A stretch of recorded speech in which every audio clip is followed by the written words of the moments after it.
Okay, can you close the door, Jeremy? Wait. All right, let's hurry up. Oh, wait. Armel, thank you. Harmel. Oh, Armel. No, it's with an H. No, it's not. Say it with an See, I don't know why my parents did that. They just wanted to throw the H in there. No H. Yeah, no, it's Armel spelled Harmel. There's no H. Got it. Yeah. Okay, so my name is Colin Armel, and I'm going to tell you a speech, and whose title is Inspired by a Great Man, and the title is Don't Drop It.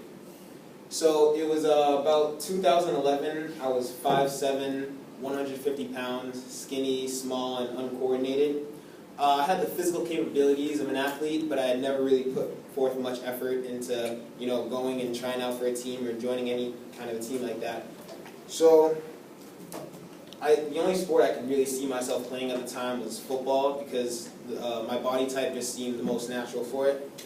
So I was in high school, and I enrolled in Manchester Memorial High School, and I joined the football team there.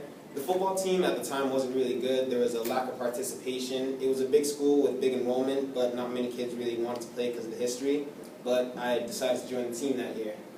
A lot of the kids on my team had been playing football for about 7 or 8 years, so their experience and their skills, strategies, and everything just far exceeded mine. And at that point, I used to doubt myself, because I never thought with the lack of experience, I'd never really amount to the kind of play they would, and I just never get on the field. So I was, I felt, why am I even here at times? So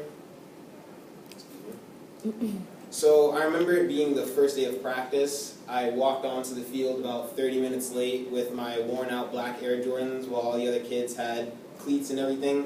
And we were doing drills where you'd have to really plant your foot down, and I was slipping and sliding everywhere to the point where the upperclassmen would make fun of me. So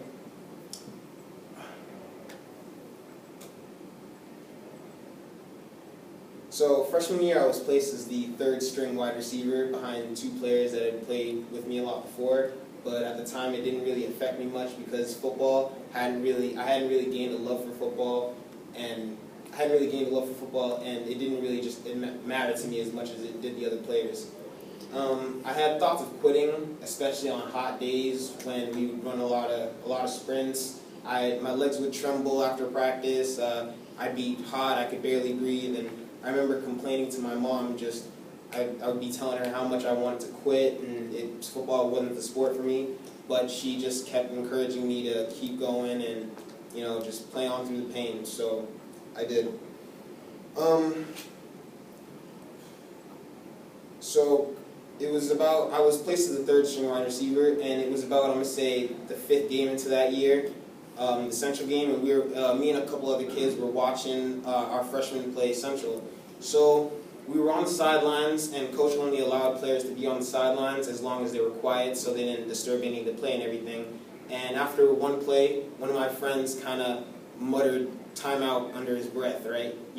Thinking, oh, maybe the ref will call timeout, it'll be just some huge joke. But to his surprise, the ref actually raised his hand up and signaled that a timeout was called. And my coach was so angry at this that he told the player he was suspended and he wouldn't play the next week, maybe even the week after that. And as it turns out, the player suspended that day was the receiver ahead of me. So coach came up to me and he informed me that the starting position was mine that week, and that if I kept the position and I did a good enough job at it, at catching and blocking, that it was my position to lose. So I saw this as an opportunity to really take back everything that I had thought I had, put all the effort that I had put forth, and it was just, all the effort I had put forth that summer before going into sophomore year, we are now.